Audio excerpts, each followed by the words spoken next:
Hello everyone, welcome to A to Z competitive world అండి.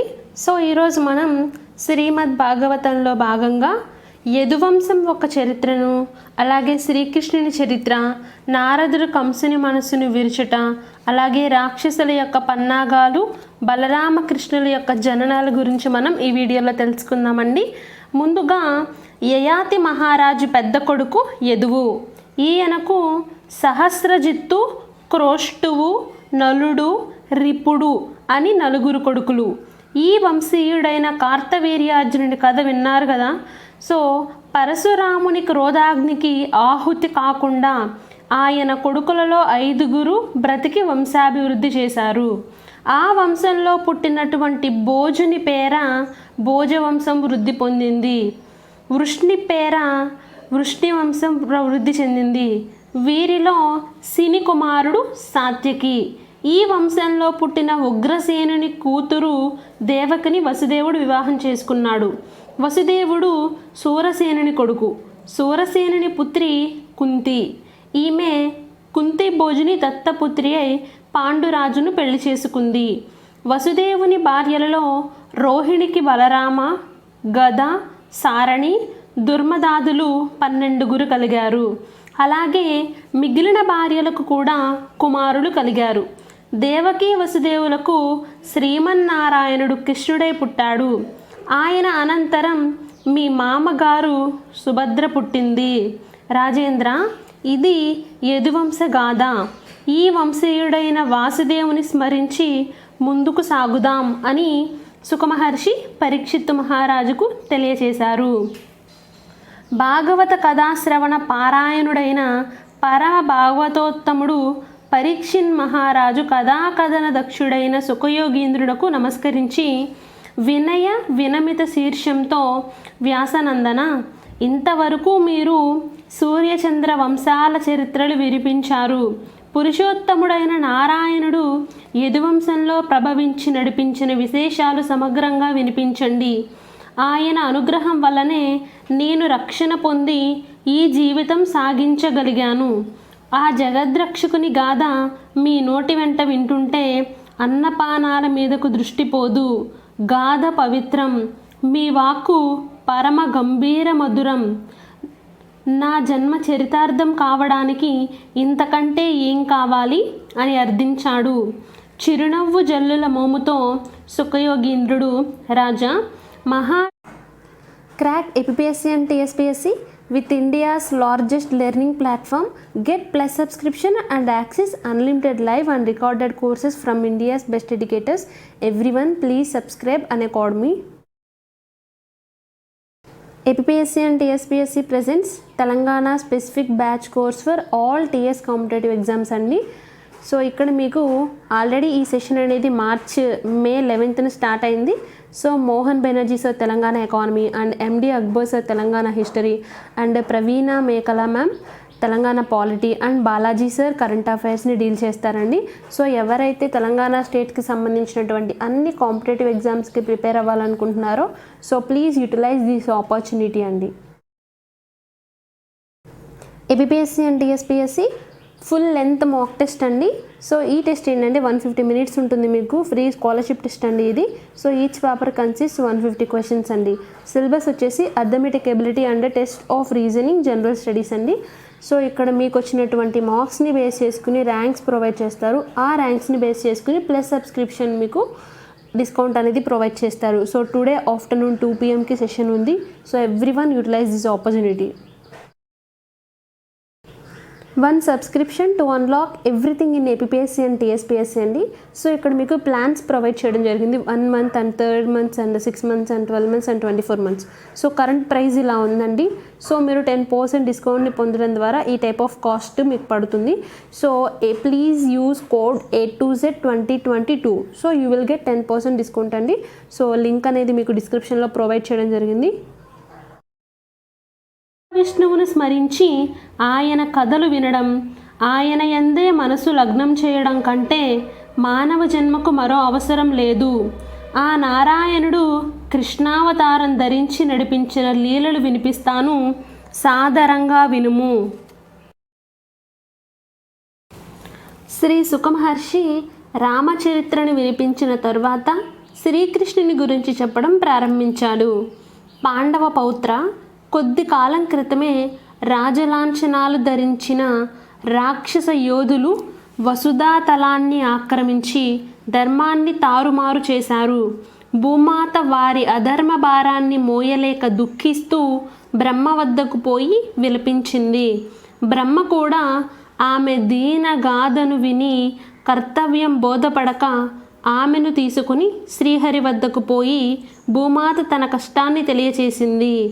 శ్రీ మహావిష్ణువు అంతా సావధానంగా విన్నాక బ్రహ్మదేవుణ్ణి భూమిని ఓర్పు వహించమని, తాను తొందరలో భూమిపై అవతరిస్తానని, దేవతలు కూడా నాకు సాయపడతారని పుడతారని, అప్పుడు భూభారాన్ని తగ్గిస్తానని మాట ఇచ్చాడు. పరీక్షిత్తు రాజా, దుష్ట శిక్షణ శిష్టరక్షణ కొరకు శ్రీహరి కృష్ణావతారం ఎత్తాడు. మధుర యాదవులకు నివాస నగరం. ఆ నగరానికి సూరసేనుడు పేరు పొందిన రాజు. అతని కొడుకు వసుదేవుడు. అతడు దేవకీదేవిని వివాహమాడాడు. దేవకి కంసునికి తోబుట్టువు.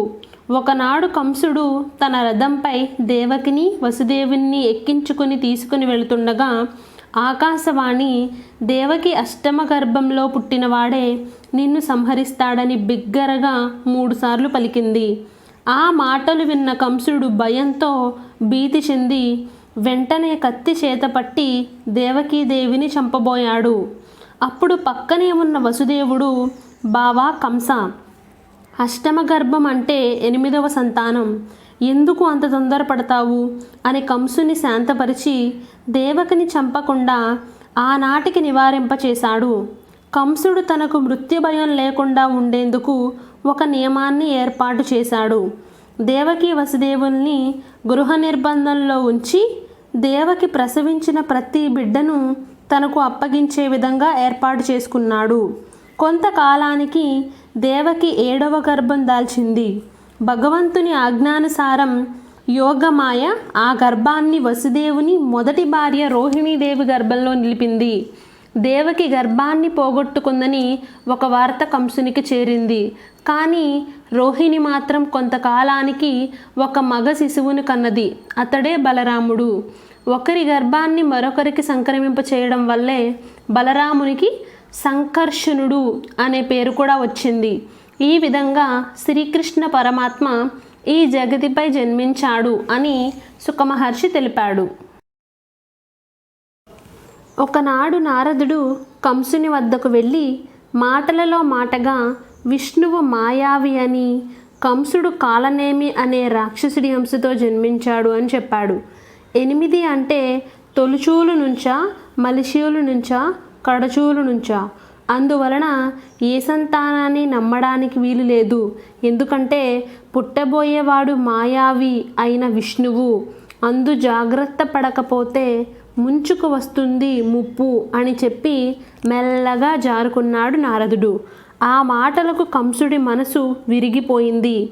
తాను కాలనేమి అనే రాక్షసుడని తెలియడంతో అతనిలో మానవత్వం నశించి రాక్షసత్వం తలెత్తింది. దేవకి వసుదేవులను బంధించి కారాగారంలో పెట్టమన్నాడు. కంసుడి భటులు వసుదేవుని ఇంటిపై దాడి చేశారు. రోహిణి కూడా అప్పటికి ఆమె గర్భవతి. ఇటు దేవకి కూడా గర్భం ధరించింది. అది ఆమె 7వ గర్భం. ఆ సమయంలో వచ్చారు కంసుడి భటులు. వసుదేవుడు అతి కష్టం మీద రోహిణిని ఆ ఇంటి నుండి తప్పించాడు. రేపల్లెలో వసుదేవుని మిత్రుడైన నందుడు ఉన్నాడు. అతని భార్య యశోద కూడా ప్రస్తుతం గర్భవతే. రోహిణి, నువ్వు అక్కడకు వెళ్ళి తలదాచుకో, లేదంటే నీ బిడ్డలను కూడా దక్కనివ్వడు కంసుడు అని చెప్పి పంపించాడు. కంసుని సైనికులు దేవకి వసుదేవులను వారి 6 బిడ్డలను బంధించి కంసుడి ముందు నిలబెట్టారు. దేవకి వసుదేవుల కళ్ళ ఎదుటనే వారి 6 బిడ్డలని చంపివేసి ఆ దంపతుల్ని కారాగారంలో పెట్టాడు. అది చూసిన కంసుని తండ్రి ఉగ్రసేనుడు కంసునికి నీతులు చెప్పబోయాడు. కానీ కంసుడు వినలేదు. కన్న తండ్రి అని కూడా ఆలోచించకుండా అతనిని కూడా చెరసాలలో బంధించాడు. దేవకీదేవి 7వ సంతానాన్ని కూడా వధించాడు కంసుడు. దేవకీదేవి కొంతకాలానికి మరలా గర్భం ధరించినది. అదే అష్టమ గర్భం. ఆ వార్త తెలిసినప్పటి నుండి కంసుని మనసులో లేదు. దేవకీ వసుదేవులున్న చెరసాలను గట్టిగా కాపలాదారులను నియమించాడు. ఎప్పటికప్పుడు వారి సమాచారం తనే అందే ఏర్పాట్లు చేశాడు కంసుడు. త్రేతాయుగం ముగిసి ద్వాపరయుగం ప్రారంభమైంది. శ్రీరాముని చేతిలో మరణించిన రాక్షసుల సంతానాలు ఒకచోట సమావేశమైనారు. శ్రీహరి వల్ల వారు పరాజితులైనారని అవమానంతో దిగులు పడుతూ కొత్త పథకాలను రూపుదిద్దుతున్నారు.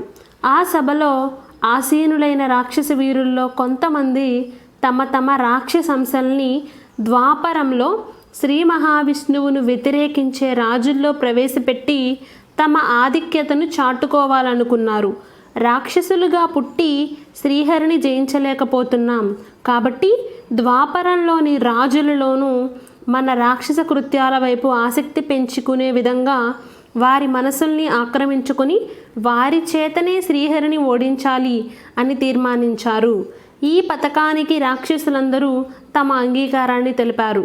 మధుడు, మారీచుడు, కాలనేమి, కాలయవనుడు, మేఘవర్ణుడు, మురాసురుడు, బకాసురుడు, ఇల్వలుడు, ఉలూకుడు ఇత్యాది రాక్షసులు తమ తమ అంశలను చేది దేశంలోనూ, హస్తినాపురంలోనూ, మధురలోనూ, మగధలోని రాజులలోనూ వారి అంశలతో వ్యవస్థాపితం చేశారు.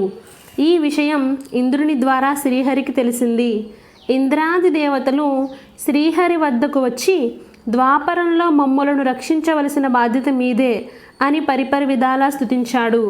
శ్రీ మహావిష్ణువు చిరుమందహాసంతో, దేవతలారా ఆందోళన చెందవద్దు. బదరికావనంలో నా అంశలైన నరుడు, నారాయణుడు తపస్సు చేసుకుంటున్నారు. బ్రహ్మదేవుని అంశతో నరుడు అర్జునుడిగా జన్మించగా నా అంశతో కృష్ణుడిగా అవతరిస్తాం. ఆ పరంపరలో బలరాముడు ముందుగా జన్మిస్తాడు. తరువాత మేము అవతరిస్తాం. నరునికి కావలసిన శస్త్రాస్త్ర సంపదలన్నీ సంచయనం చేసి అతనికి అందించు.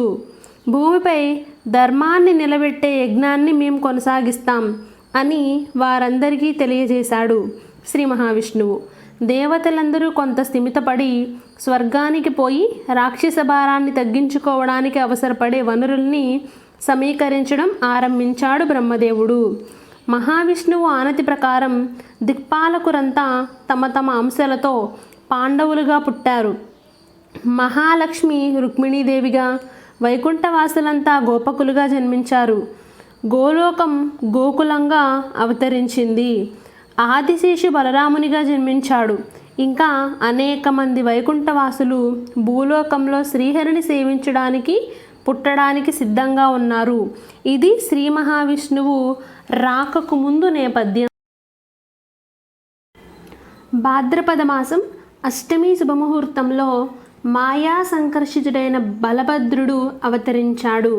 శ్రావణ మాసం అష్టమి నాడు శ్రీహరి దేవకి గర్భాన అవతరించాడు. అది దేవకీదేవికి 8వ సంతానం అర్ధరాత్రి పుట్టాడు.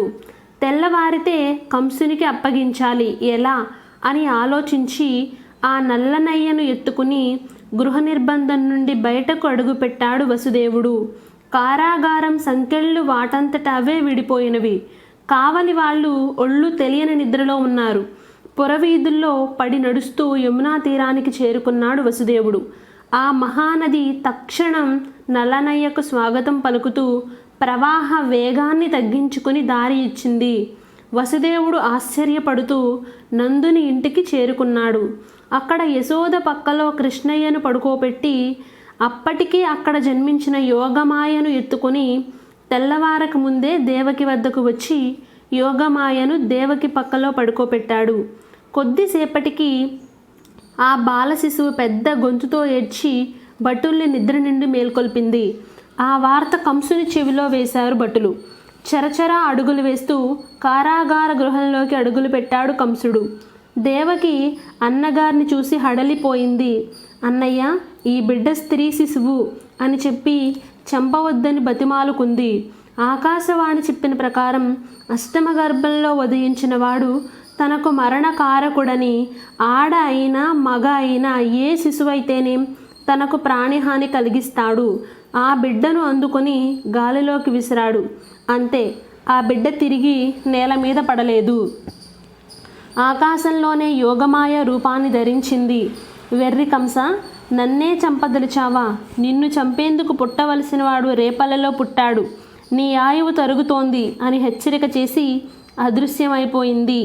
ఆ హఠాత్ పరిణామానికి కంసుడు కలవరపడ్డాడు. తరువాత పూతన అనే రాక్షసిని పిలిచి, రేపల్లెలో నిన్నో మొన్నో పుట్టిన శిశువు ఒకడున్నాడు, తెలివిగా వాణ్ణి సంహరించాలి అని రేపల్లకు పంపించాడు. ప్రసవ వేదనలో సొలసిన యశోదకు తెలివి వచ్చి పక్కలో నీలమణిలా మెరుస్తున్న బిడ్డను చూసి ఒక్కసారి ఆత్మీయంగా గుండెలకు హత్తుకుంది. ఆమె భర్త నందుడు కూడా చిన్ని కృష్ణుని చూసి ఎంతో మురిసిపోయాడు.